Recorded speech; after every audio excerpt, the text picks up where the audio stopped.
send my apologies to you all. I've been traveling crazy and on the run, and I feel like I need to give you some loving, like a lot of loving. So I will be catching up on recognition, and so watch out for the team page there. And two announcements that are really big. You know, I'm big on live events. I think live events are game changers. So Pittsburgh Market Council just finalized their Super Saturday. It is not announced yet. So this is top privy information. On Friday night, Carl Deichler's coming into town. So it's Friday night, January 5th. Friday night, January 5th. Carl will be in Pittsburgh at the Omni. So Carl and Melanie are going to be hanging out at the Omni. And even cooler than that is Melanie's going to offer a 2-hour-ish coach training. So she's going to do, Melanie on Friday night is going to do a coach training. Hey guys, if you can mute yourself, I just tried to mute y'all just for background noise. And so Melanie is going to do a coach training on Friday night. And then for all Lifetime Diamonds, we're going to have a diamonds and drinks at the Omni afterwards. And the cool part I haven't even said yet is on Saturday morning, Joel Freeman's coming into town. He's going to be leading a 12-round core to force workout on Saturday morning. And then we're going to show the Super Saturday video and probably hang out as a team for lunch and that, you know, downtown Pittsburgh and that, and do it up good. So you need 2 days, Friday night and Saturday morning. And if you have family and you can't manage 2 days, do the best that you can. We are just having one really ticket price, and then they're going to give you some options. So the best ticket price is the one for both days. And then on January 21st, Chris Downing's coming to town. Me, Chris, and Roland are going to light you guys up with a workout. But more importantly, we're going to do the Q&A and personal development and make it a big event for those of you that missed out in Canton. We're kind of just starting to see if we can help other people gain some momentum in just their life. This isn't a Beachbody sponsored event. This is a Chris Downing sponsored event. So it's something that it would mean a lot if you guys were there. So that is January 21st, Sunday at the Doubletree in Green Tree. So those are the two things I have coming up for you in January. We have a couple of days left in November, so I will hit you guys up with some numbers on the team page pretty soon. I do thank you all for joining. It was really cool. I just got off of Pat's team call, so I'm spending a couple hours with Mr. Pat Rauman tonight. No big deal. No big deal. Here's what I know about Pat. Not only he's like 4-time elite coach, like Mr. Stud in Beachbody. Everybody knows who Pat is. Pat90X on Instagram. I'll never forget my very first conversation with him. It was after I was an elite coach in 2014. We were at a leadership conference, and I was struggling that year because I was like, sometimes like this system just goes roller coastery. And I was like in my year that I was like trying to figure it out. And Pat was like, dude, all you got to do is hit Success Club, have 2 coaches hit Success Club, and figure it out. And we were like running numbers. Like, I just remember like he was so invested in helping me run some numbers and to figure out my life and to figure out how to help you guys and how to help the team. And it didn't help him one bit. But, you know, we kind of like stayed in touch and stayed connected after that. Pat and I think in a way, what I just talked to his team about was like the whole fitness thing. And you guys know I'm a fitness freak. What I like about Pat is that, you know, not only is he an ex-college athlete, but he's an ex-CPA. So he's a numbers guy. I know nothing about the numbers. I've never told you guys I did. So I've never tried to act like I do.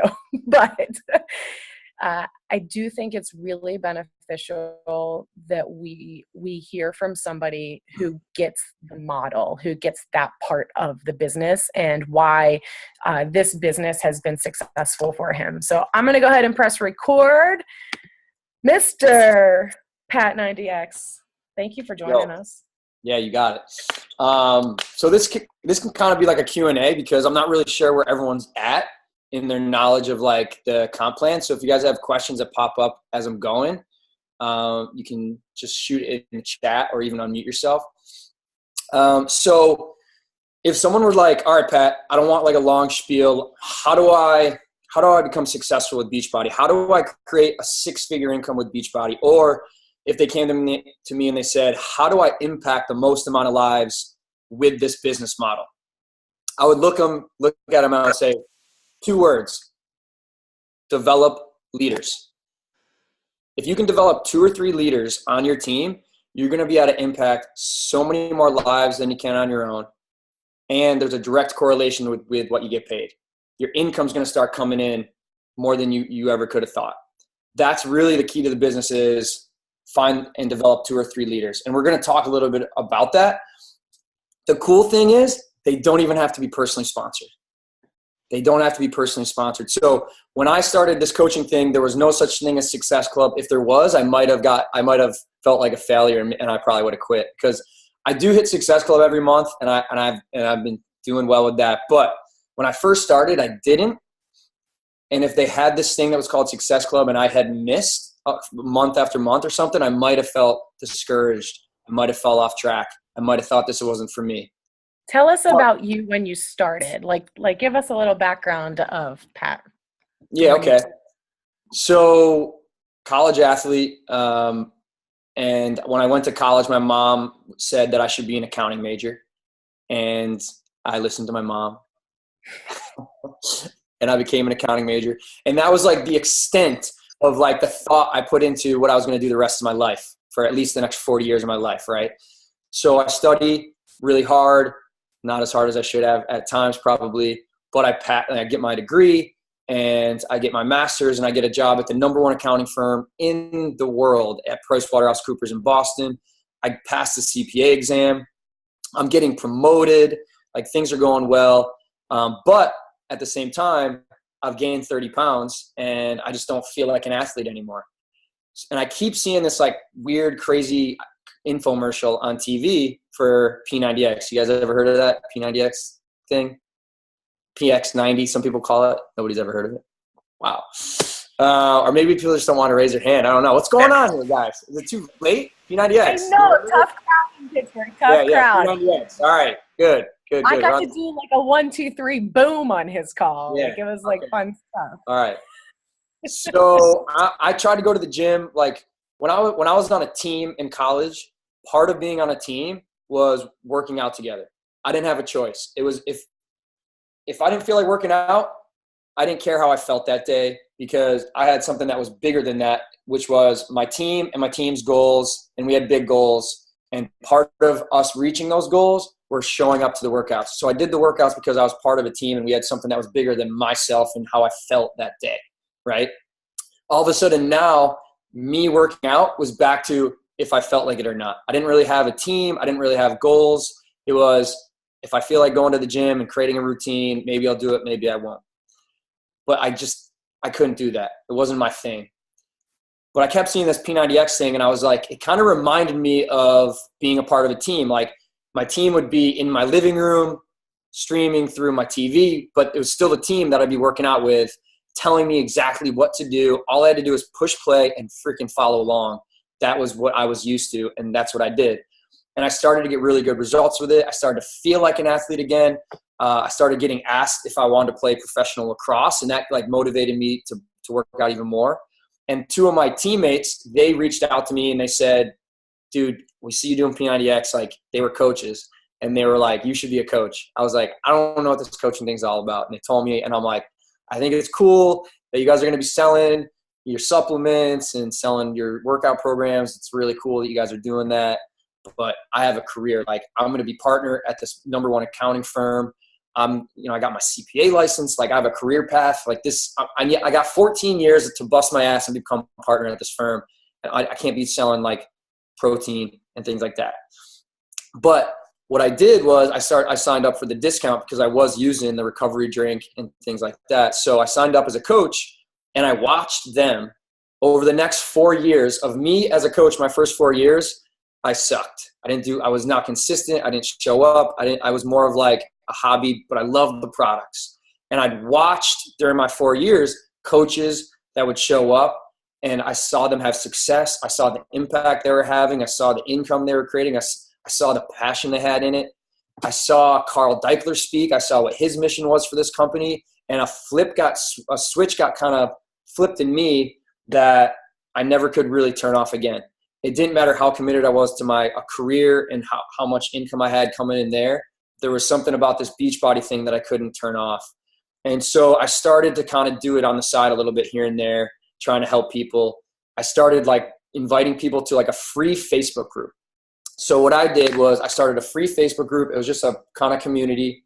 And I would reach out to other people in other Facebook groups that I had things in common with, and I'd invite them to be a part of the group. And I'd be like, hey, I got this cool group on Facebook. We're all in there sharing our workouts and nutrition and supporting each other. You seem pretty cool. I can add you if you want to check it out.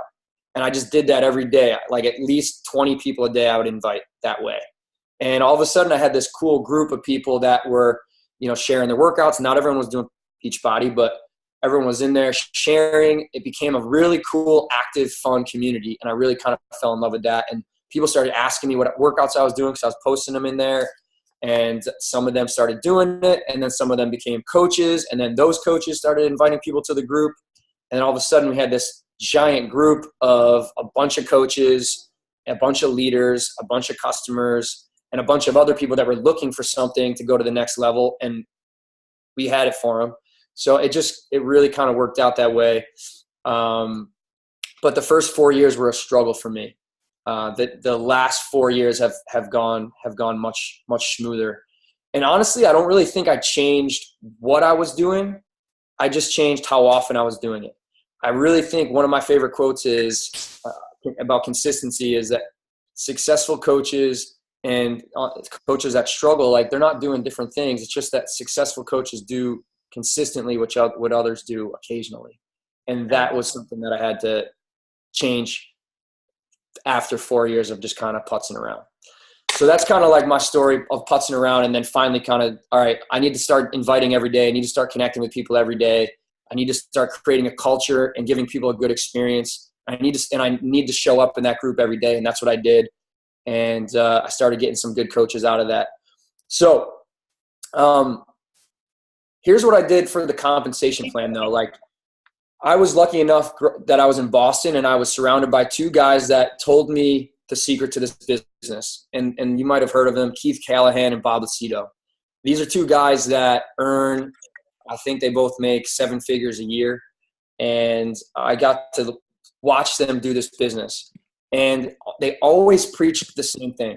They always said, find 5 good leaders. Find 5 good leaders. If you can find 5 good leaders, you'll accomplish anything you set forth in as far as like what you want your why to be. So that was my big picture goal was, okay, I just need to find five good leaders. And they don't have to be personally sponsored. If you guys want to have a successful business, you need 5 good leaders, and they don't have to be personally sponsored. That's the cool thing. So there's 2 ways you earn in this business, right? The first is commission when customers order from you. Usually it's about 25% commission. The second way you earn is the team bonus. And this is how I explain it to someone who's never been a coach. If they're like, okay, cool, like how do you earn as a coach? I go, there's 2 ways you earn. First, people order directly from you. You get a customer commission. It's 25%. Second way you earn is what we call a team bonus. As you start to build a team of coaches, Beachbody pays you a team bonus, which basically breaks down to about 5% of everything that the coaches in your downline are buying and selling. I don't know if you guys know much about, like, it's 200 volume on one leg and 100 volume on the other. If you guys keep your legs pretty balanced, you're going to earn about 5% of everything that the coaches in your downline are buying and selling. The way I came about that 5% was, as a diamond coach, you make an $18 cycle bonus for every 300 volume points. 200 on one leg, 100 on the other. So you get $18 every time that happens. $18 for every 300 volume points, that's about 6%. Who am I losing? Who are the number of people I'm losing right now? So, but basically, take my word for it. Everything in your downline, it doesn't matter if it's a coach you signed up or if it's a coach that's 10 levels down. If that coach buys or sells something and you keep your legs even, you're going to earn about 5% of everything every coach in your downline buys and sells. And that, I honestly, love it, Pat. Yeah. If somebody told me that, I would be like, dude, I don't want in that kind of system, If because it's what? like I feel like it like triggers like the pyramid mindset. Like, how do you get somebody out of that? How do I get it out of that? Yeah. Um, What's your verbiage for that? for like a pyramid scheme mindset. Well, yeah, if somebody's like, "Well, I want to be responsible for my own, I growth." tell them this. I tell them Beachbody is going to give you a team bonus, and it's their way of thanking you for inspiring others to help other people. A team bonus is Beachbody's way of thanking you for inspiring others to become coaches. It's Wait, listen, I like that a lot. That's Beachbody's way of thanking you for empowering others to help others. It's their way of thanking you for helping people get to the point where they're ready to help other people. Because if you're if you're the only one out there that's helping people, and you help someone and then they get help, but then it stops there, you're not going to have the kind of effect you really want. If you want to have a ripple effect that impacts way more lives than you ever could possibly touch, yes. you need to have something in place that you can help somebody, but help them to the point where they can turn around and want to help other people. Because that's the only way you're going to have real change in this world. If it ends with you, that's not going to work. You need something that's a multiplication, a duplication. So I love that idea. I was looking around and I'm like, I never heard the word pyramid scheme. I never had those negative connotations sent in my head. And I see why people think that, because people go around they go about it the wrong way, spamming people. Like, I believe this is the greatest business model, the greatest platform for people that really want to leave their dent, that want to make a mark, that want to impact the most amount of lives. This is the most unbelievable platform for that, because you get to help people and help them to the point where they can turn around and help other people. And then they can turn around and help other people. And now you have a movement of people that are living a really healthy lifestyle, that really are passionate about helping other people. How cool is that? To me, like, that's the coolest thing. So anybody that like says, oh, that's a pyramid scheme, I'm like, they just don't understand it. Before I even became a coach, I was like, it's a pretty cool idea that people are helping other people get healthy. They're helping other people get to the point where they can help other people. And so they're helping other people financially too. So it's this ripple effect of more and more people getting stronger mentally and physically and financially. And it's just growing. I thought that was the coolest concept I had ever heard of. And I I like know, that mindset. It's a mindset. yeah, it is.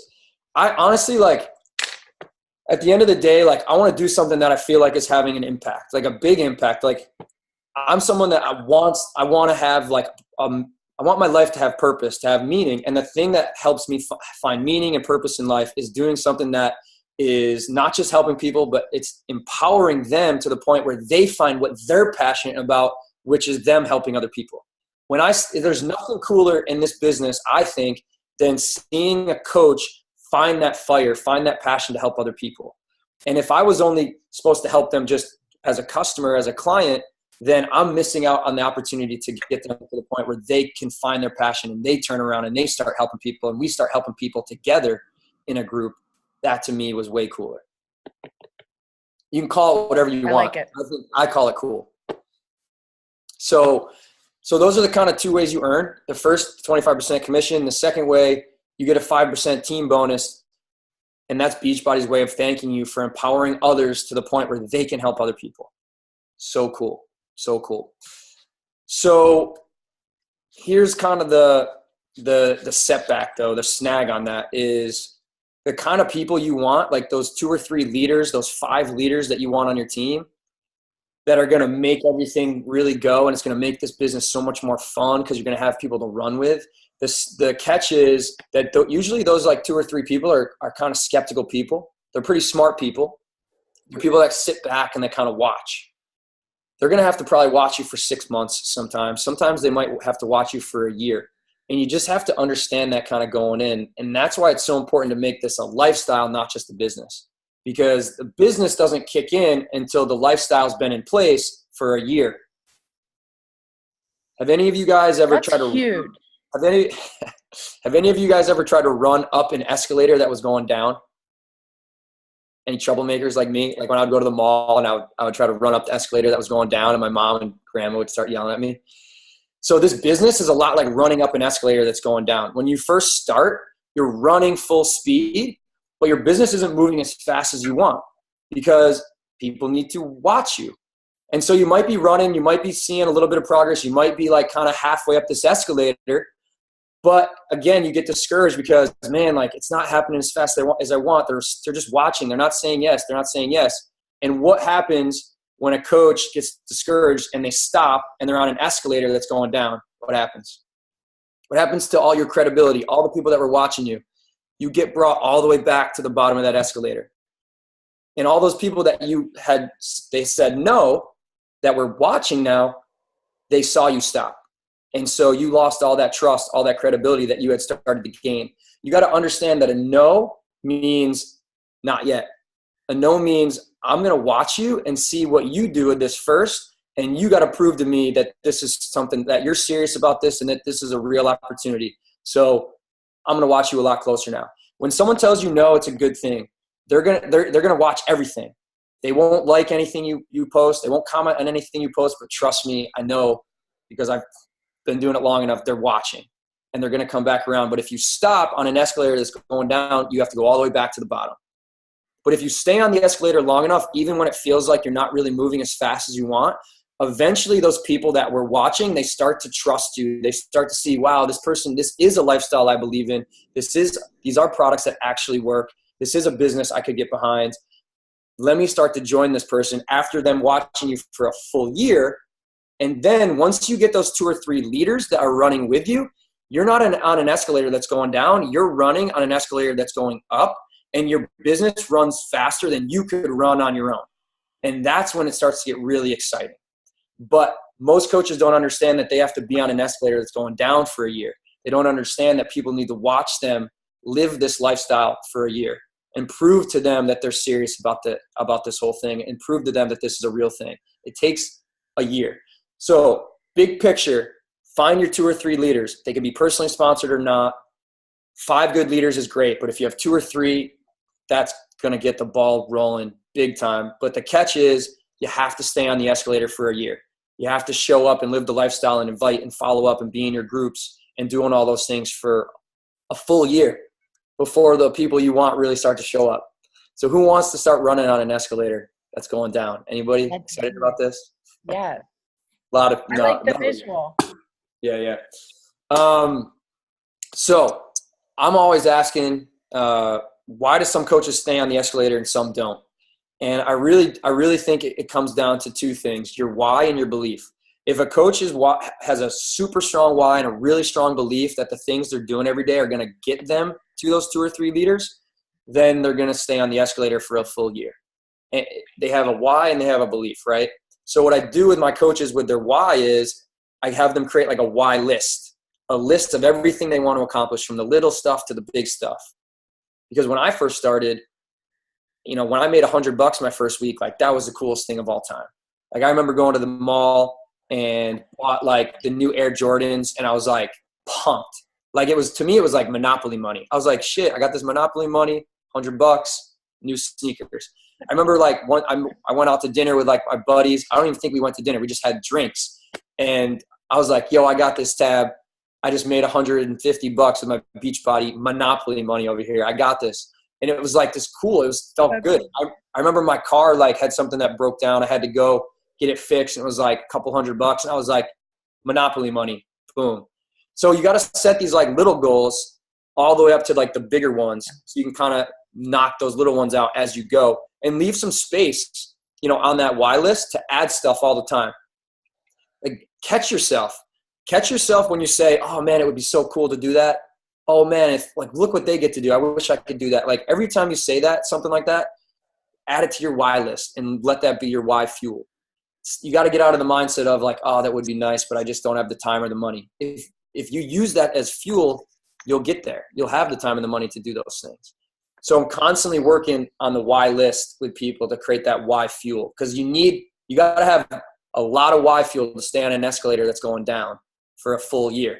But the reward for those that do have enough fuel to stay on the escalator for the full year and prove to people that they're serious about this, the reward is pretty amazing. So another thing that people like to do is the visual board, the why. Like if you're not a why list person, you'd rather have what do they call them? A vision board. I have a lot of coaches that they do that instead of the why list. I had a coach the other day add to her why list. She was like, I just want to be able to afford like the softer Charmin toilet paper. I was like, add that shit to the list. That's gold. So that's the first thing is you got to have that why fuel. I'm constantly talking to my coaches about what their why fuel is. And then, so if I'm on a 20-minute call with a new coach, not my coach, like a coach that's 10 levels deep or 5 levels deep or 3 levels deep, because I'm doing calls with people. I don't care if they're on my team, they're on my team. I don't care if they're personally sponsored or not. If they are showing potential and they really want it, I'd love to talk to them. And when I get on the call with them, there's 3 questions I ask them. 1, what's your why? And if they don't have a why list, we do that. 2, do you know what it takes for you to achieve everything on that why list and then some? And the answer to that, we've kind of already talked about. You got to find your 5 leaders. You got to find those 2 or 3 rock star leaders. That was so ingrained in me when I first became a coach. It was like, here's the mindset I had. It was like, I love this lifestyle. I love working out again because I missed it. I feel like an athlete, not just physically, but mentally, I feel like a badass. Physically, I feel like a badass. I'm reading personal development, so that makes me feel like a badass too. All this stuff, I'm surrounding myself with other people that want to do this kind of thing and want to live this lifestyle, so that makes me feel more like a badass too. So this is like the lifestyle that I choose, that I'm going to live this the rest of my life because this is what makes me feel like my best self. If you want to be a part of this lifestyle, I'd love to help you. It'd be great. If you don't, that's great too. But I'm doing this with or without you. And if you want to come back in 6 months, I'd love to help you. I'll be here. If you want to come back in 6 years, I'd love to help you. I'll be here.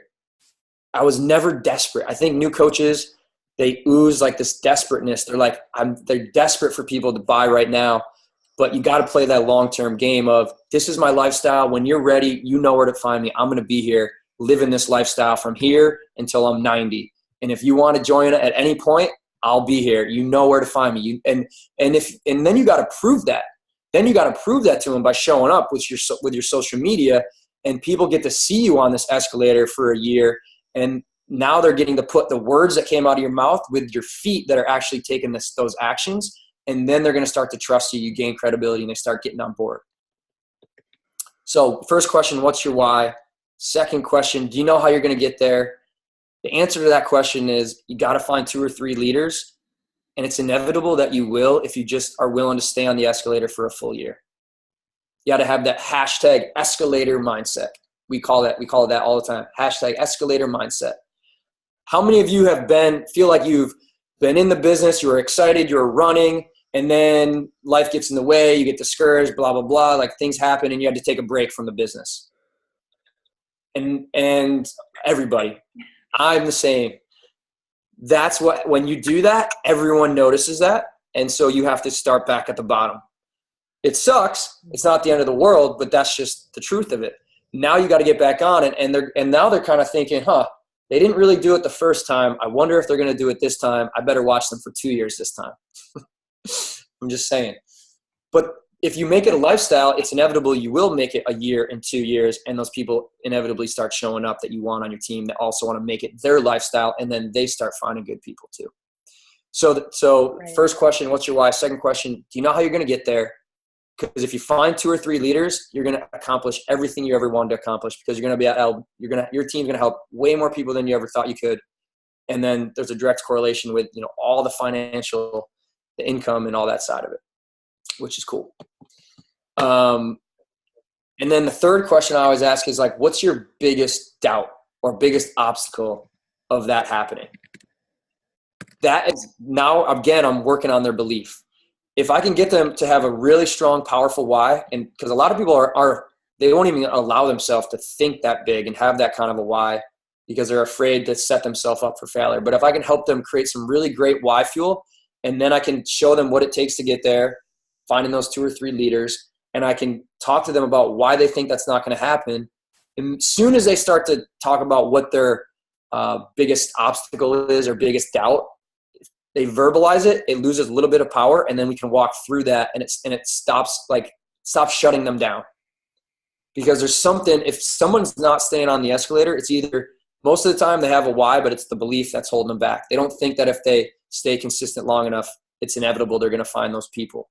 And I got to figure out why that is. So that I can start to pull this doubt out of them, and they can start to pull that doubt out of them too.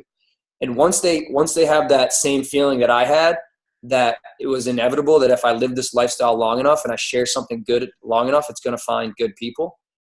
Then these people start to realize that too. And then they're not desperate for people. They're not like thinking it's a quick fix or I got to make money now. This is my lifestyle. I want to help other people when they're ready. And I'm just going to stay on this escalator because this is what makes me feel like a badass. And if other people want to join, great. And if they don't, great. But this is what I'm going to be doing. And now they're like, all right, I'm doing this because it's my lifestyle, not because I'm trying to make a quick buck. And I know that if I do that long enough, it's inevitable. I'm going to find other people that believe in this lifestyle and want to help other people as much as I do, that want to have an impact on other people's lives as much as I do. Guess what? Like after 4 years of putzing around with this business, I'd get on the escalator and I'd get excited after an event or something. And then life would get in the way with work or whatever, and I'd stop and I'd go all the way back to the bottom of the escalator. And what was worse is sometimes I'd have coaches that would join me on the escalator, and then when I would take a break, they'd be like, "Where are you going?" And then they would stop and they'd go all the way back to the bottom. And I did that to myself over and over for 4 years. And meanwhile, I'm watching all these other coaches get on board with this thing, stay consistent for a full year, and see them start the business blow up in that second and third year. And I knew I just needed to commit to this for a full year, stay on that make it my lifestyle, and commit to doing the vitals for a full year. I knew that was what was going to lead to it. And so that's what I did. And for that full year, that's when, at the end of that full year, that's when my business started blowing up that second year. Like everyone was like joining like crazy. And I started finding good leaders. So that's kind of like the story part. I'll tell you, I think the thing that has really helped my business a lot, that I think a lot of coaches don't do is, and I think partly it's because the way that Beachbody has the recognition set up. With Success Club, it's all based on your personal customers. With Elite Points, it's all based on your personal customers and your personally sponsored new coaches and how many Success Club points they're getting. That's really it's really based on you and your personally sponsored new coaches. And so you're not really going to get elite points if you reach out to your coach's new coach. You're not going to get elite points if you reach out to your coach's coach. And I look at everyone on my team as people that want to do this business and people that are my teammates. And if someone over here is kind of half-assing it and they bring someone in that really wants to run with this thing, that's where my attention goes. And then when that person brings someone in that really wants to run with it, that's where my attention goes. And so that doesn't help my rank, it doesn't help my elite points, it doesn't help my Success Club points, but what it does help is my team grow. And that's that earning is you get that team bonus. And honestly, that's 95% of my income now comes from the team bonus. 5% comes from, selling challenge packs. That's been huge. It was a pain in my ass when I was working full time to have to train my coach's coach, but that's what I did. I would say, hey, you're a new coach. You just got a new coach. You don't feel comfortable training this new coach. Why don't you watch me train one of your new coaches and see how I do it? And that was great for 2 reasons, because my coach got to see me train a coach, which helped them get ready to train their own. And the new coach got to be trained by a veteran. So that new coach got a relationship with me, and they got better training. It was a pain in my ass to make extra time to do that, especially working full time. But man, that's what it paid off big time. Right. And you're saying like when you trained your coach, you would get on the phone and you would ask them those 3 questions that you just shared with us basically, right? Yeah, I would do that with their coaches. Right. And I would also like train them on, just some of the other basics, like the kind of the 5 skills that I there's only 2 things I train. The first is mindset, the escalator mindset. And that along with the escalator mindset is like the big picture. You got to have that big picture. That my big picture was I wanted to surround myself with people like me. I wanted to surround myself with people that wanted to build a team, that wanted to impact a ton of lives, that wanted to create freedom and be their own boss. So that was my big picture goal. And I knew that if I was going to do that, I had to stay on I had to have an escalator mindset. I knew I was going to have a really strong why and a really strong belief. And so that's the first thing I focus on with coaches is the mindset piece. The why, the belief, the escalator mindset, that big picture. And then the second thing I work with them on are the 5 skills that I kind of go over with them. And again, like I'll try to get them on a scale of 1 to 10, I try to help them get to like an 8 in all 5 skills. If they're off and if they're not like at least like a 6 or a 7 in one of them, then it throws off all the rest. So I'm like, all right, where do you think you are on a 1 to 10 in this skill? And then we work through that one. Where are you? And then once we figure out where they're weak, then we know where they're weak and we can work on it. But if a coach feels like they don't know what they're doing, if a coach feels like they're confused or they're missing something, they're going to not get on the escalator.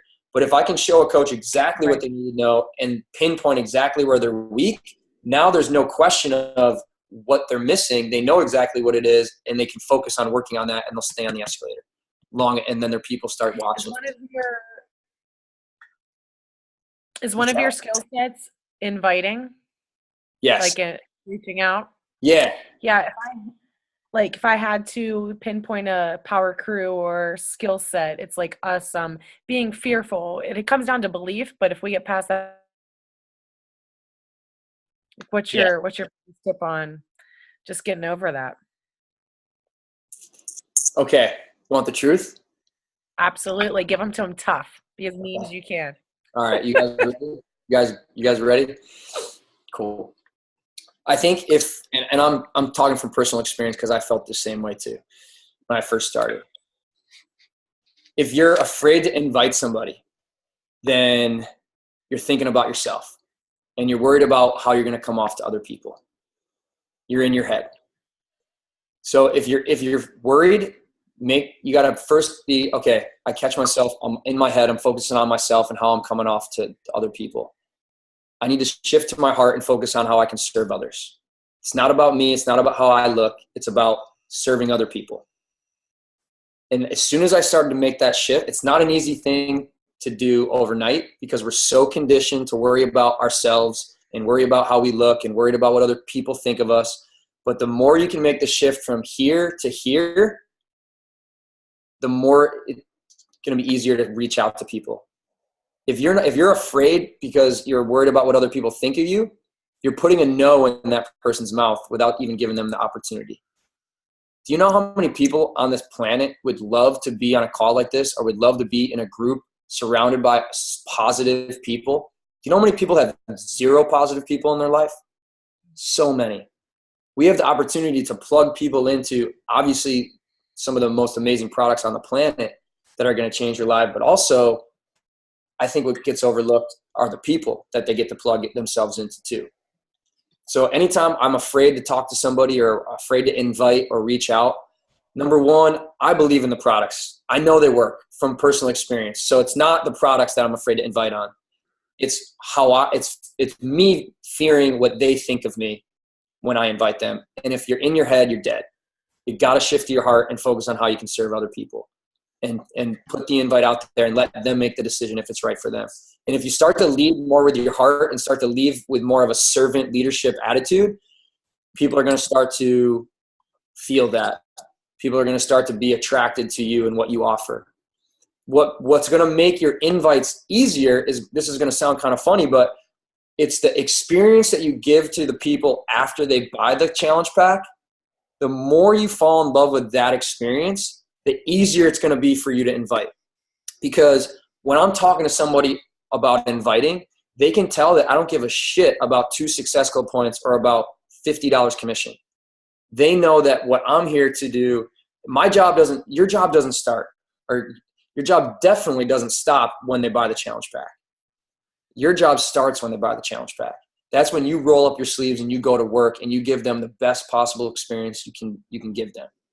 If that's your MO, if that's the foundation of your business, the challenge group and the experience you give your people and that personal touch, I guarantee you that's going to come through when you're inviting people. They're going to be able to feel that, and they're not going to think of you as someone who's just trying to sell something to get points and a commission from. They can feel that you're someone that is going to get to work for them once they say yes, and they're going to buy you. And they might have tried other things before, but they've never had you before, and you're the X factor. And now this, whatever the price tag is on the thing they're buying, that perceived value goes through the roof when they see the kind of heart and soul that you're going to be putting into them and the experience you're going to give them and the accountability and all that. So that's what I would say as far as like a mindset piece. Like if you're afraid of inviting, get out of your head. Stop worrying about what other people think of you. Come from your heart. Focus on how you can serve others. Think about how this has changed your life and other people's lives, and give them the opportunity to say no at the very least. Because even if they say no, it's still good because they're going to watch you closer now to see what you're up to, that's also a win. So. Yeah, I actually love that from experience and from a lot of you guys on the call. You've watched me for so long that you forget that you watched me before you said yes to me. But I remember. Right? That's like, it's so funny how quickly we forget how long we watched the coach before we said yes. Mm-hmm. And then we expect everyone else to say yes, like immediately. And then we get pissed when they don't. And then we like go back down the escalator. Fucking escalator. The best. Yeah. Let's like grab some questions. That was awesome. So cool. Good. I'm riding the escalator all the day, all time. Yeah. Escalator's fun. You know, once you get a couple good leaders with you. It's my new thing. Let's see. I'm having trouble scrolling the chat. But Danelle, who is a high school volleyball coach, asked, were your friends and families, or how did you feel like how the ego of leaving your prestigious job? Were your friends and family supportive, and how long did you do both? I love the friends and family thing because your family is like Beachbody family to the max. So one of my sisters, Amy Reelman, is like a 2-time elite coach, but she didn't do coaching until after I was making like $2,000 a week with Beachbody. Up until then, she was like a coach hater. Yeah. So, but again, my mindset is I'm going to eat right. I'm going to work out. I'm going to read good books. I'm going to surround myself with good people because that's what makes me feel like my best self. And I'm going to do that from now until forever. If you want to be a part of it, cool. And if you don't, totally cool. But this is what I'm doing. And that was my mindset with my family too. And I think they started to realize like, okay, this guy is going to be successful with or without us. He doesn't care if we join him. They knew that I cared. They knew that I wanted them to do it, but they knew that I was going to do it with or without them. I wanted them to do it with me, but I was going to do it without them because that was just who I was. And they didn't want to get left behind. We talked about FOMO on our last call. And here's the best way to, if you guys, anybody have coaches on your team that you feel like you got to drag all the time sometimes? Anybody feel like that? A little bit. Yeah. The best way to motivate coaches that you feel like you're dragging is to start to kind of leave them behind a little bit. Because if you try to drag them, it's gonna show them that if they want to be successful, they're gonna have to drag people, and it's gonna turn them off. But if you start to run with other people that really want this, and they start to kind of get left behind, and you stop dragging them, they're gonna either make the decision that this isn't for them, which is fine, or they're gonna make the decision that they don't want to get left behind, and they're gonna start running. But if you sit back trying to drag everybody, you're stunting your own growth. And you're giving them the wrong idea of what it takes to be successful at the same time. So it's a lose-lose. I love that. I actually really do, because then you'll become exhausted in the process and not love the job. And it's something that you want to love and be passionate about anyways. What was the initial question again? I forgot. From the volleyball coach? I do like the question of, yeah. How long did you do both before you ended up quitting the CPA? Well, I was a coach for like 4 years before I quit my CPA. But what I did, so like in the beginning of 2013, I had been a coach for about 4 years at that point, right? 9, 10, 11. Yeah, 4 years. And I was making like a couple $100 a week with Beachbody. And I had 7 months left on my lease. It ended in August. And I told myself that I was going to do whatever I had to do for 7 months to make enough to leave my accounting job. And that whole year before that, I was inviting people to my free group and just building a cool community and had all this great stuff going on. I had been on the escalator for a full year. And then beginning of 2013, making a couple $100. 7 months later, I was making like 1,500 to 2,000 a week. And that's when, during that 7 months, when all my family got on board, that's when a bunch of the people that I had met through social media started to become leaders on the team. I didn't have like an upline that built a downline for me. So I built one leg with my family and helped them with their coaches and their team. And then my other leg I built with people I found through like social media and the customer lead program. But yeah, I was an accountant for 4 years while I was still a coach, but I didn't really put in the effort until kind of the last like 2 years of that. And then 2 years of that solid effort, and I was making more with Beachbody than I was at my accounting job, and that's when I quit. And as far as like my family and she said something about ego, I think too. I can't remember that part. The leaving your like the prestigious like ego driven job, like the career aspect of it. Oh yeah. I didn't really give a shit what other people thought of it. I guess like that's what I'm gathering from you. You don't everybody care. Everybody was like, oh my God, I can't believe you got your CPA license. You put in all this time into this career and you're going to leave it to go do this other thing. I, at that point, knew so much about what Beachbody was and knew so much about what the corporate world was that it was not even a decision. It was like a no-brainer. It's like either go work for myself, make my own hours, live wherever I want, travel as much as I want, hang out with whoever I want, or work at a job where they tell me when to show up, what to do, and tell me when I can leave. I was like, I mean, other people might think it's crazy, but to me, it was a no-brainer. I was like, oh, I'm out of here. Same. But I did wait. I did wait until I was making the same or more with Beachbody before I quit. I have a question. Yeah. First of all, thank you, Cam, for letting my team hop on. Our team calls are Monday night, so thank you. We like crash this party.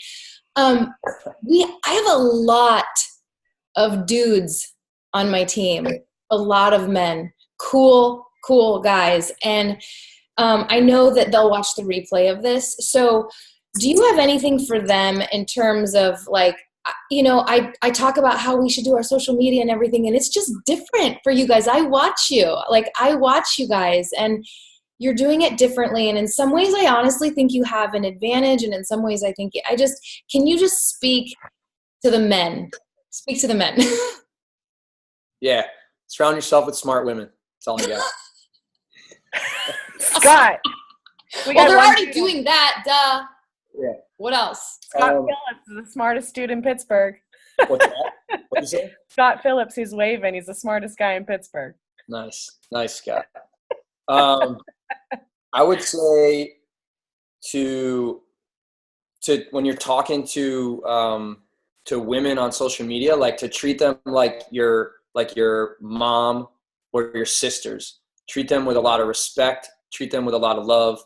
Make them feel safe. I go out of my way to make sure like the things I'm talking to them about, it's something that I would say to like my sister or my sister's friend. Because if I'm only working with guys, like that cuts off half the population, and it's cutting off the half the population that likes to work out from home a little bit more. So I think that's the number one thing is making them feel safe. And when I do talk to them, I do talk to them about the fact that I run groups with other women. Like I'll tell them like, there's a group, I got a cool group. There's a bunch of other like cool women I think that you would really like to what they post or you'd really get along with. So I try to make sure that they know that I'm trying to make it like a very like, hey, I'm talking to my sister. And also there's going to be some other really cool women that I'm going to be connecting you with too. I think that's been huge. Like I find women that really want help with their fitness and nutrition, and they see what I'm doing. And because I've been doing it as long as I've been doing it, I think they have to watch me a lot longer because I'm a guy. And so they have to like get over oh, he's a guy, I don't know. But then because I've been on the escalator for so long, they start to trust me. So when I do reach out to them, it's not so weird. They kind of already know what I'm doing. And when I tell them that I'm doing it with other women and they can be a part of that, then they start to feel a little bit more comfortable with that too. I would say that as far as like how you talk to women, I think those would be like the two biggest tips. As far as like posting, I don't post as much, I think, as a lot of the other like women on my team. I know some of them like post 3 times a day. I post like maybe once a day if I'm lucky. So it's more, I try to go more like quality over quantity with the posting. I don't know if that helps, but that I just found that to be like more my speed. And the guys that I work with, like the guys that are on my team, like I tell them all the same stuff too. Like a lot of them are posting, just kind of once a day, if that, versus trying to post a million times. Cause I think sometimes guys if you're working with guy coaches and you're telling them to post 3 times a day, they're probably going to be like, whoa. Even if you try to tell them to post once a day, that's a lot. Okay. What you can tell a new coach is that isn't feel comfortable posting on their public page is if they start like a free, this is what I did, because I never posted on my public page when I was working because I didn't want my coworkers to see that. So what I did was I started a private Facebook group, and I would invite guys and women to be a part of that private group, which was just a general health and fitness group. And I did a lot of posting in there. And so they got to see me on the escalator in that group. And I didn't have to post so much on my private page. But that's what I would tell you. I would say like, you gotta, like if a guy's only going to work with guys, I think they're kind of cutting themselves short. And if they're willing to want to work with women too, then treat them with respect, make them feel safe, and get them around other women that they can connect with too. So it's not just you. That definitely helps a lot. And if you do it with your wife, then you can even say like, oh, like my wife and I are running this group together. And I think that makes them feel safe. I love that. Yeah. How about one more question? Yeah, I got time. I got freedom. I don't got a job to go to tomorrow. I love it. So we're already sold, dude. We're already sold. We're in. Keegan, I haven't heard from you yet today. I have so many things. I'm on that damn escalator. I know. The perma escalator. That's what I feel like. I was on it. I was on that escalator for 4 years, up and down, up and down. It's a bummer. I think my thought is about like the inviting and the perfection thing and sharing from a place of wanting to serve others, like that servant's heart, but balancing that with like, but shit, I need to make money to make this like a thing. And I get kind of lost in the middle of that. Like I genuinely care about people, but that sounded bad. I care about people, but like I do have bills to pay. Yeah. Like I can't leave my job until this is like actually consistent money. The reason I called Keegan out in general is because she's hustling and she works super hard and she's doing all the right things. And there's a couple of the Keegans like Jackie. There's a lot of people on here that I just want to help so bad. And they're wondering how they push past the invite. Like, how do I get more people to look at me? How do I get past the people that are already seeing what's on my news feed? How do I go that extra step? Because everybody already knows what I do, but I only have so many people to help, but I want to help so many more people. Yeah. How do I get eyes on me? More eyes. So is a question about like the people that are already watching me? How do I how do I do the invite process or with them? Or is it, how do I get more people that aren't watching me to start watching me? Well, can I just key in? I actually think that he covered, and because I do believe this is true, I think people are still, the people that are saying no to us are still watching. I do know that from a place of my own personal journey. They're still watching 6 months later, and they're going to watch us on the escalator. So I actually think that maybe we need more to, like, how do we tap open like the untapped market? Am I right? Or am I speaking for you? No, I think that's right. Like, I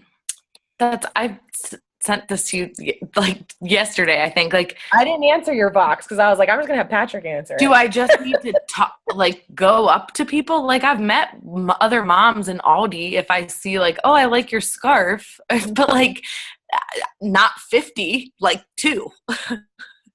Right. You know? Right. So you're saying like, what would you do if you saw someone, like if I'm out and about, and I think actually Cam said this on the call we just did, when someone comes up to her like after one of her classes and says like, oh, you dude, like your arms, like how do you get it? She won't like vomit on them. She'll just say, oh, let's connect on Facebook, because that's going to allow them to start to watch what you're doing. So if you're, I think you said Aldi's, is that what you said? Yeah, like the grocery store.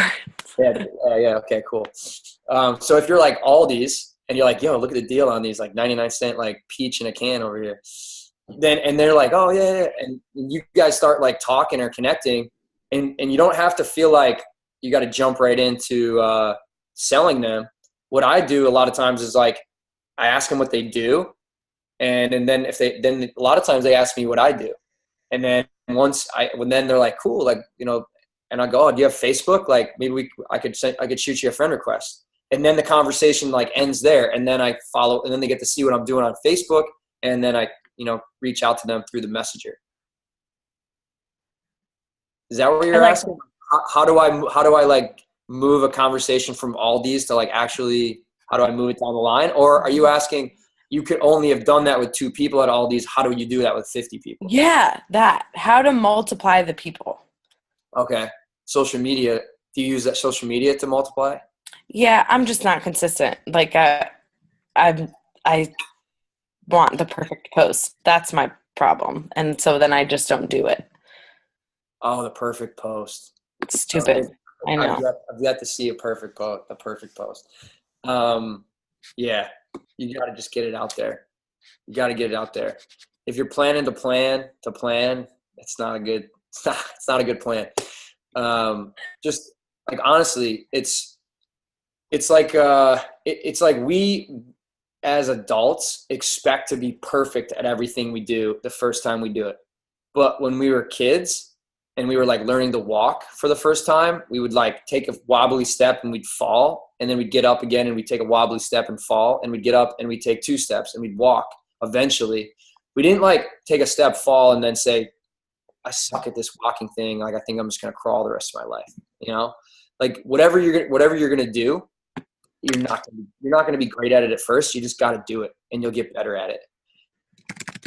Honestly, I would just throw the post out there, like just start throwing them out there. And if people don't like your posts because they're not perfect, they're not your tribe. They're not your people. Sometimes like I'll put like misspelled words in my posts on purpose to weed people out, because they're not, if someone's like going to get on me about spelling a word wrong, like, do you think I want to work with that person? Not really, you know?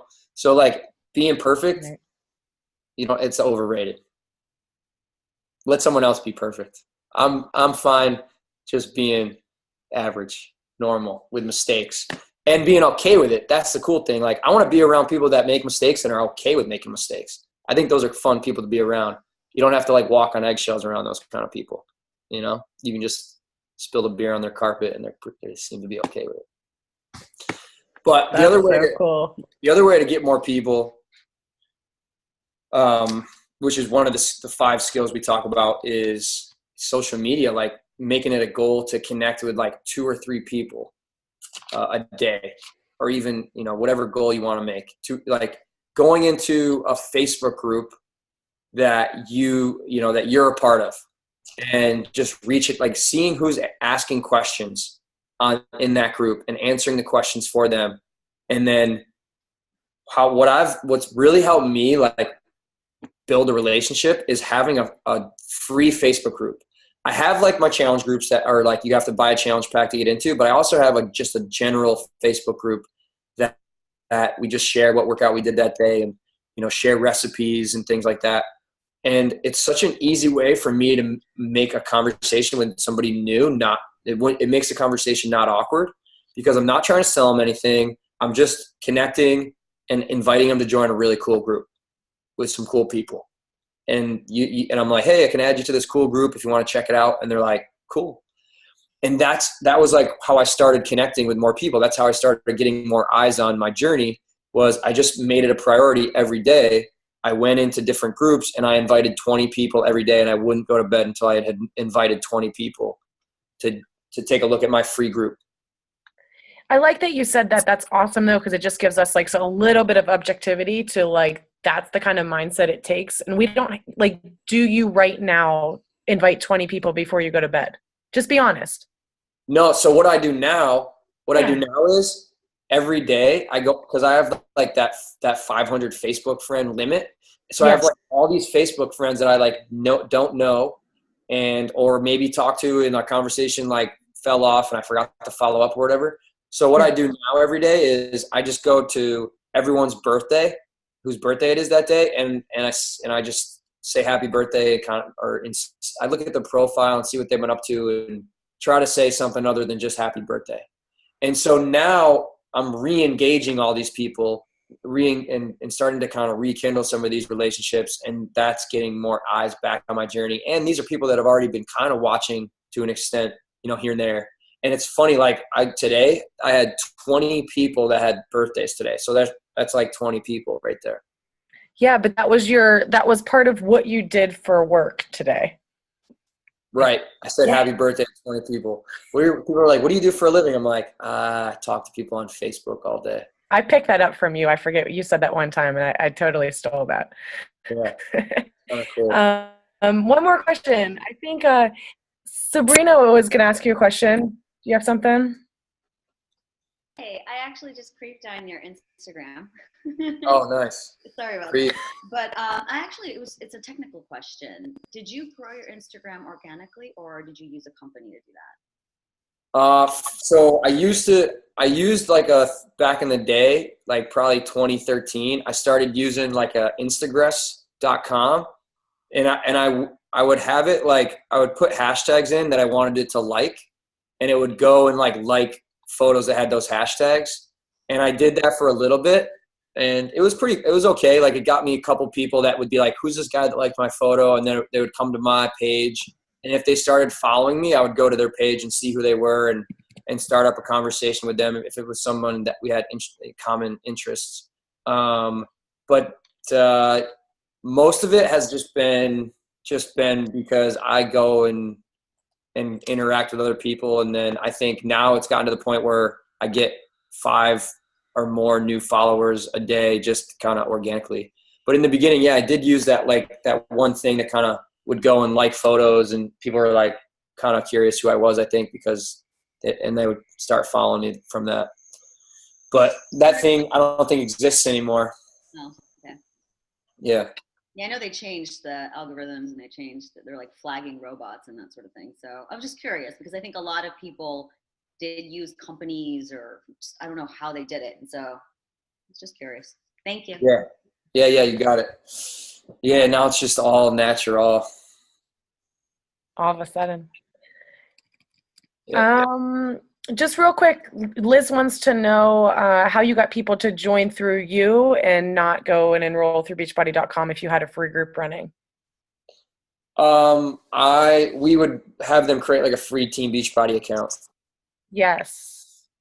So that was kind of mandatory to be in your little page. Yeah, it kind of was like when we first started the free group, especially and then like when I had other coaches that were adding people to the group, like some of my coaches, then like if we saw like a customer post something in the group, or not even a customer, just a prospect, and they had a question about a product, whatever coach saw that and like answered it, and then that person went and ordered, like the person that initially invited them to the group always got credit.